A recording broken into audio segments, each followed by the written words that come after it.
नमस्कार भाई सबको। उम्मीद है आप सबकी तैयारी अच्छी चल रही होगी भाई।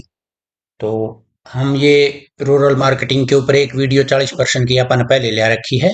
एक आज ये दूसरी वीडियो है। ठीक है, इसके बाद एक थ्योरी की लेकर आएंगे जो अपनी बची हुई है। और हम एक साइंस की सीरीज चला रखी है हमने, इम्पोर्टेंट टॉपिक वाइज भी और वैसे प्रैक्टिस सेट भी। तो हम उस पर 4 प्रैक्टिस सेट डाल दिए हमने अपने टेलीग्राम ग्रुप पे, जिसका नाम है HSSC गुरुकुल।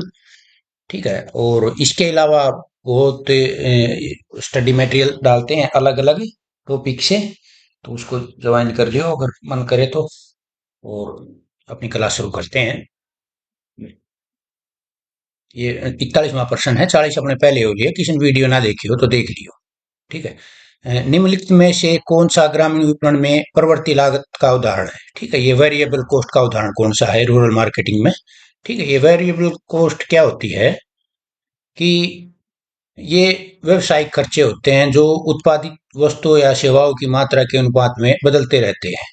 तो इसका मतलब ये है कि जब उत्पादन बढ़ता है तो ये लागतें बढ़ जाती हैं, और जब उत्पादन कम होता है तो लागतें घट जाती हैं। ठीक है, जो करो इसके उदाहरण है, ये आंसर इसका कच्चा माल है। तो इसका उदाहरण है कच्चा माल, प्रत्यक्ष मजदूरी और शिपिंग लागतें। ठीक है, ये भी आ सकता है कि ये बहुत इंपॉर्टेंट प्रश्न है, ऐसे ऐसे प्रश्न ही आते हैं। ठीक है, मैं ये जो वेरिएबल कॉस्ट के बारे में है, मैं ये क्या है, तो इसका मैं टेलीग्राम ग्रुप पे भी डाल दूंगा जो मैंने बोला है अभी। ठीक है, अगले प्रश्न पे चलते हैं। सी आंसर है इसका। ठीक है, कच्चा माल। इसमें तो कौन सा उन्होंने निश्चित लागत का उदाहरण है, फिक्स कॉस्ट। ठीक है, निश्चित लागत का उदाहरण है। ये तो था अपने वेरिएबल कॉस्ट का, परिवर्तनीय लागत, और ये फिक्स कॉस्ट। ठीक, फिक्स कॉस्ट क्या होती है?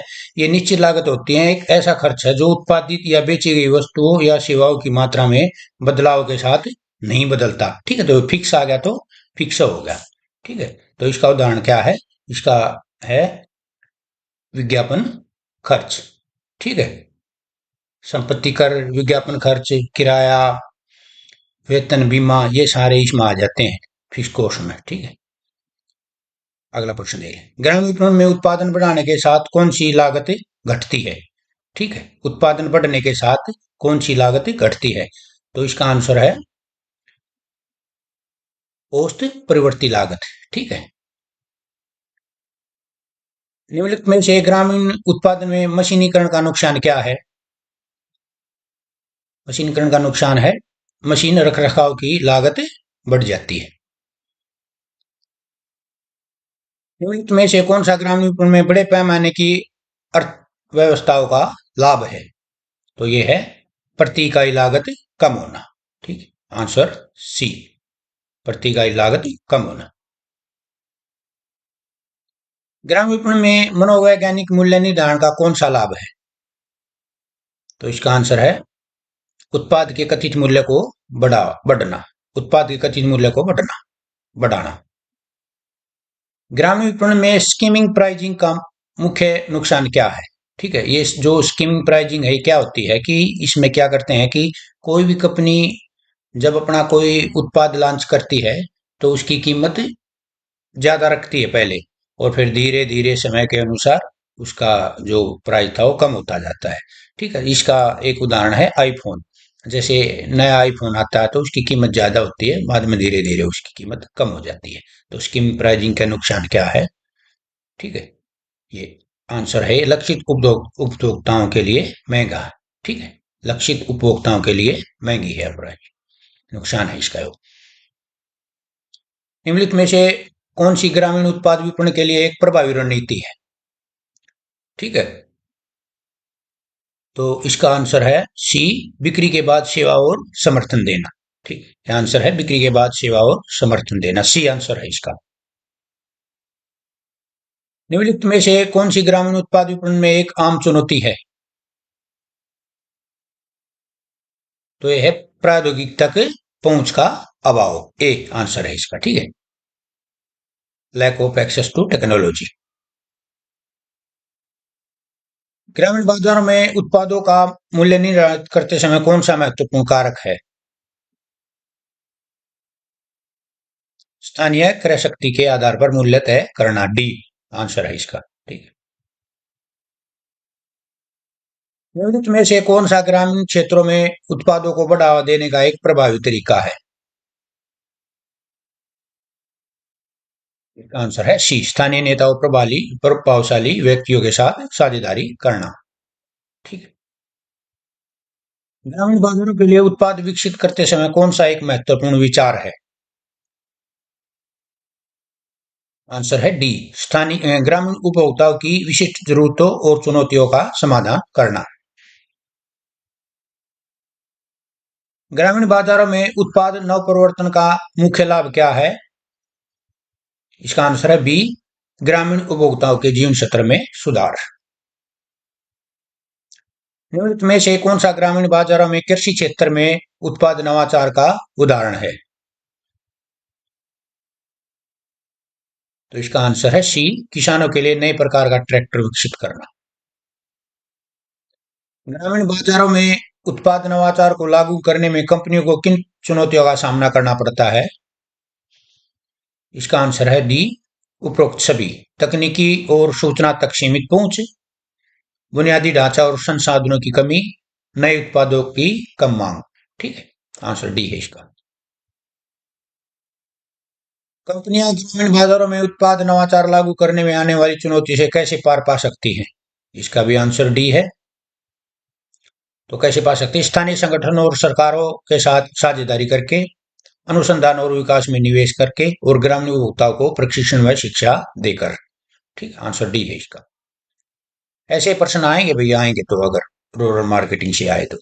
ग्रामीण क्षेत्रों में आर्थिक विकास को बढ़ावा देने में उत्पाद नवाचार की क्या भूमिका है? तो इसका आंसर है बी, ग्रामीण निवासियों के लिए रोजगार के अवसर पैदा करना। ठीक, बी आंसर है इसका। ग्रामीण बाजारों में उपभोक्ता व्यवहार पर किस कारक का सबसे अधिक प्रभाव पड़ता है? तो इसका आंसर है डी, सामुदायिक प्रभाव। ग्रामीण बाजारों में कौन सा विपणन दृष्टिकोण सबसे प्रभावी है? तो ये सी आंसर रहेगा, व्यक्तिगत विपणन। ग्रामीण उपभोक्ताओं तक पहुंचने के लिए कौन सा संचार माध्यम सबसे प्रभावी है? तो इसमें रेडियो है। ग्रामीण बाजारों के लिए कौन सा वितरण चैनल सबसे उपयुक्त है? तो ये डायरेक्ट सेलिंग है, फेस टू फेस, जाकर घर घर जाकर। ग्रामीण बाजारों में ब्रांड वफादारी बनाने के लिए सबसे महत्वपूर्ण कारक कौन सा है? तो ये गुणवत्ता है, क्वालिटी, बी। ग्रामीण बाजारों के लिए कौन सी पैकेजिंग सबसे उपयुक्त है? बायोडिग्रेडेबल पैकेजिंग, डी आंसर है इसका। ठीक है। ग्रामीण बाजारों में कौन सी प्रचार गतिविधि सबसे प्रभावी है? पब्लिक रिलेशन, बिक्री प्रचार, सेल्स प्रमोशन। ठीक है, आंसर बी है इसका, बिक्री प्रचार। निम्नलिखित में से कौन सा ग्रामीण बाजारों में विपणन मिश्रण का घटक नहीं है? प्रोडक्ट, प्रमोशन, प्राइस, पैलेस, सारे 4P में आ जाते हैं। ग्रामीण बाजारों में किसी उत्पाद की सफलता को निर्धारित करने में कौन सा सबसे महत्वपूर्ण कारक होता है? तो इसका आंसर है डी, वितरण, डिस्ट्रीब्यूशन।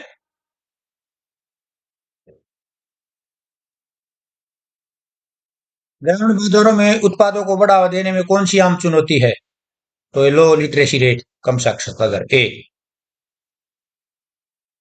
ग्रामीण बाजारों में उत्पादों के मूल्य निर्धारण करते समय विपणक को किन बातों पर विचार करना चाहिए? तो आंसर डी है इसका, उत्पादन की लागत, उपभोक्ताओं की क्रय शक्ति, प्रतिस्पर्धियों का मूल्य निर्धारण।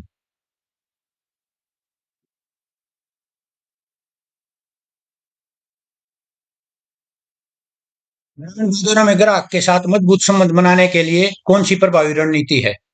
तो आंसर इसका भी डी है, छूट और प्रचार की पेशकश, बिक्री के बाद समर्थन देना, समुदाय के नेताओं और प्रभावशाली व्यक्तियों से जुड़ना। ग्रामीण बाजारों के लिए उत्पाद विकसित करते समय कौन सा एक महत्वपूर्ण कारक है?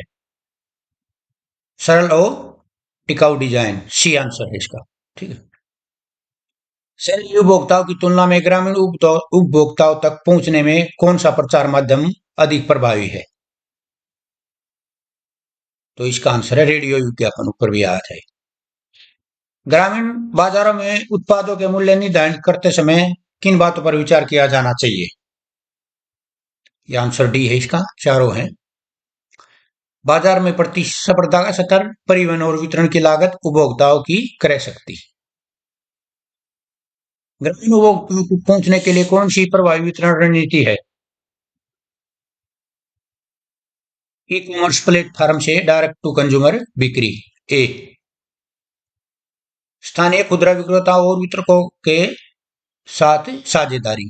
बी आंसर है इसका भाई, ठीक है। ग्रामीण बाजार में ब्रांड वफादारी बनाने में कौन सा सबसे महत्वपूर्ण कारक है? तो आंसर है इसका सी, उपलब्धता और पहुंच, अवेलेबिलिटी एंड एक्सेसिबिलिटी। में से कौन सा मार्केटिंग के 4 एस में से नहीं है? तो अवेयरनेस, अवेलेबिलिटी, एक्सेसिबिलिटी और अफोर्डेबिलिटी, चारों हैं इसके। डी आंसर है, ई। 4 एस में से कौन सा एक उत्पाद खरीदने में आसानी और सुविधा को संदर्भित करता है? सी, एक्सेसिबिलिटी, सरल उपयोग। 4 एस में कौन सा एक उत्पाद की कीमत को उसके कथित मूल्य के संबंध में संदर्भित करता है? अफोर्डेबिलिटी, डी आंसर है इसका। 4 ए में कौन सा उत्पाद उपभोक्ताओं द्वारा खोजे जाने और खरीदे जाने की क्षमता को संदर्भित करता है? तो इसका है अवेलेबिलिटी। 4 एस में कौन सा उस सीमा को संदर्भित करता है जिससे उपभोक्ता किसी उत्पाद और उसके लाभों के बारे में जानते हैं? अवेयरनेस है, जागरूकता। मार्केटिंग के 4 एस में निम्नलिखित को छोड़कर सभी शामिल हैं: अवेयरनेस, अवेलेबिलिटी, एक्सेसिबिलिटी और एडवर्टाइजिंग और अफोर्डेबिलिटी। तो ये नहीं है, डी नहीं है, ठीक है। 40 क्वेश्चन हो गए यहाँ, उसके 3-4 सेट और ले आएंगे और रूरल मार्केटिंग के समझो क्वेश्चन पूरे हो जाएंगे। अगर आने वाला होगा तो इसी में से आ जाएगा कोई पर्सन, ठीक है। अब छोटी वीडियो है, 12-13 मिनट की, खत्म करते हैं। बहुत बहुत धन्यवाद आपका।